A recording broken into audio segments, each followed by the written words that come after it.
talking sports. If you know Chatri, then you'd know that he swapped top-class finance on Wall Street for top-class fighting.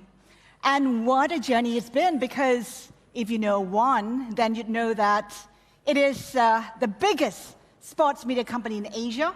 And of course, he's got his sights even bigger than that. By 2029, correct me if I'm wrong, you're hoping to be the top player in the world. Chatri, good to see you. Good to see you as always, Haslinda.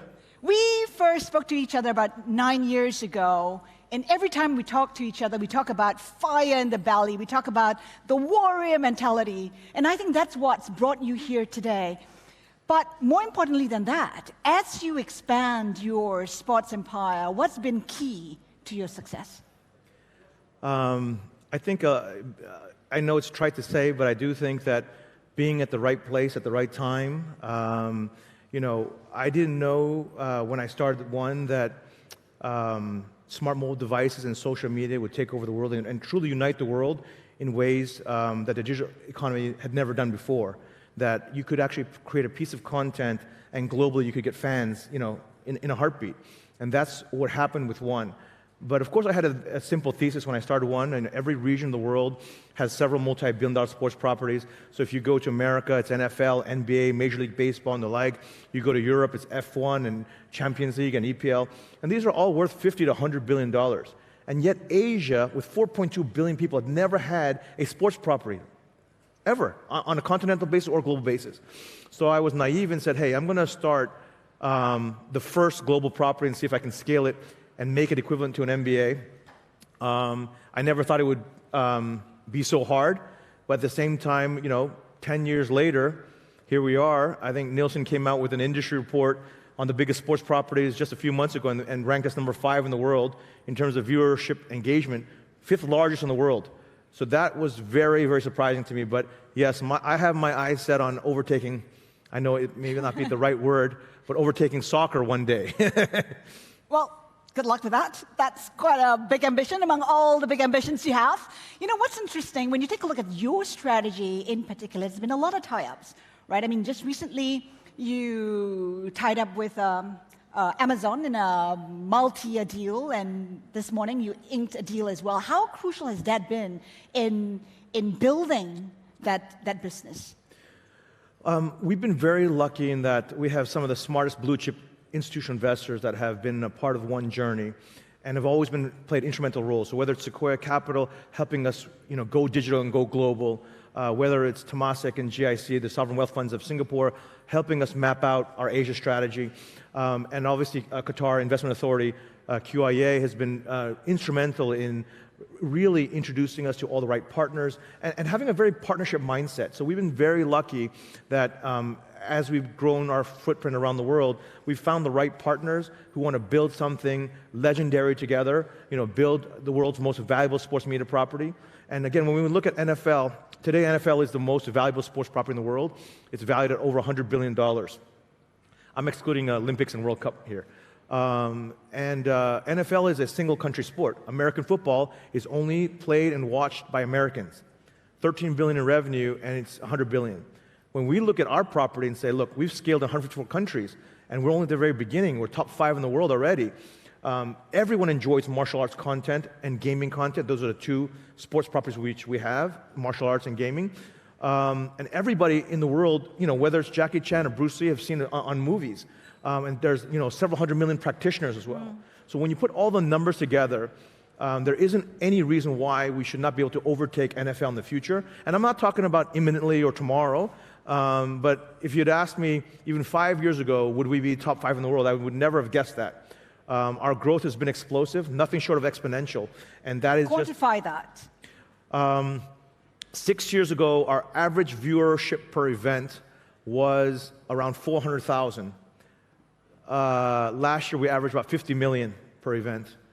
I'll give another example. 6 years ago, our entire year organic video views on social and digital was about 1 million.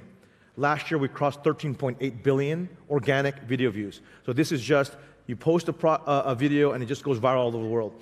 and 13.8 billion organic video views puts us at #2 in the world behind NBA, according to Nielsen, which is obviously the world's leading authority on viewership data for the media industry.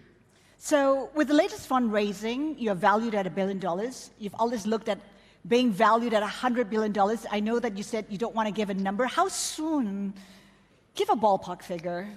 I think in the next few years, $5 billion is within reach. You know, we're valued at $1.4 billion today. But our metrics are, again, I look at the reports, and every week they just continue to grow exponentially. And when we look at the whole world, and again, just Asia alone has 4.2 billion, but we're expanding in the region here, we're expanding in Europe, we're expanding North America in August. When you look at the entire world, there's nothing that will stop us. We just, again, we have a very simple formula. Our formula, actually, yes, our genre may be martial arts and gaming, but our formula is values, heroes, and stories. Values that every family can celebrate with their kids and grandkids. Values of integrity, humility, honor, respect, courage, discipline, compassion. Heroes. Heroes that entire countries can be inspired by. So when somebody puts a hero of one of our world champions, a child puts a poster in their bedroom, we want parents to be like, that's a great role model, not for that sport, but because this is a role model for life. And stories. We want to share the stories of these heroes overcoming adversity, tragedy, poverty, whatever it may be, to inspire the world. So it's values, heroes, and stories. And we feel that formula is infinitely scalable around the world. Actually, ironically, it's also the formula of Olympics or World Cup. You know, we are passionate about these two gigantic sports properties because of that, because of the values, heroes, and stories. Why would you gain traction in the US, for instance, where there are players like UFC? Huge. What's the strategy to compete with the likes of UFC? Well, I think, you know, in the world of martial arts, it's a global duopoly. UFC has a lion's share of the West. We have the lion's share of the Eastern Hemisphere. And it's just a question of, of course, we are in each other's territories. But the way I think about it is that we're totally different. I mean, I have a lot of respect for our competitor, UFC. At the same time, we're 180 degrees opposite in everything we do. Our DNA, our ethos, the fact that I'm a lifelong martial artist, been doing martial arts. I want to celebrate Asia's greatest cultural treasure through values, heroes, and stories that everyone can be inspired by. I named the company One. Our hashtag is We Are One because in a corny way, I want to unite humanity by showing the very best of humanity. I want to, when we wrote down the mission of our company at the very day one, on the business plan. It wasn't about revenues. It wasn't about fighting. We wrote down, we want to unleash real-life heroes who ignite the world with hope, strength, dreams, and inspiration through values, heroes, and stories. And that story, that DNA, that ethos, that is who we are from day one, 10 years ago till today. And I think that's why we've been able to scale all over the world. I think people want to be inspired. People want to hear stories that of other people living their greatest life so that you can be inspired, whatever walk of life, whatever tragedy or poverty or adversity, whatever situation you're in. If you hear someone's story of adversity and poverty and tragedy and the overcoming of it, the overcoming of suffering, that's a universal story. Lots of rumblings on the ground that could possibly be a fight between you and Dana White, your counterpart at UFC. Are we about to see a fight? Fans have asked that, and I'm a lifelong martial artist. I've said I would accept it. So you're game? I'm game, but I think fans ask in jest because again, it's a global duopoly, and so the number one question I get is, will we ever do our world champions versus UFC world champions? And we would do it in a heartbeat. Obviously, our global footprint is actually bigger than the UFC already in terms of viewership numbers, according to Nielsen. But we would definitely put our roster up against our roster, and if the main event had to be me, then I would do it too. Anything to push the mission. Speaking of fighting, what's been the biggest fight of your life when it comes to keeping the business alive? It's been a difficult 2 years for all businesses, including the business of sports. Yeah. Give us a sense of what you had to go through to be here today. In March of 2020, when the Singapore government, and actually all governments around the world, closed borders and went into lockdown, I went into a funk. I shut my bedroom door and I was kind of depressed. I was like, man, I built this thing for how many years? My team and I have toiled, blood, sweat, and tears, and now we have potential of no events, and I don't know if it's 3 months or 12 months, it's 24 months. I didn't know if the company would be able to survive it. And I was, feeling sorry for myself about 2 days. Then I woke up the next day and I held a company meeting. I said, we always say we're the greatest team in sports. And I said, this is the worst global economic crisis in 100 years. There's zero visibility. We can sit here and let the circumstance dictate the outcome. Or we can rise above and we can show the world and show each other that we are truly great. And so let us take this epic, epic crisis as a proof point for how great we are as a team, how great we are as people. And this is unbelievable, but we are only operating 8 months of that year. Our viewership numbers were up 300% over the prior year, despite only operating partial year. The following year, our viewership numbers were again up triple digits. We hit record high revenues in all the years.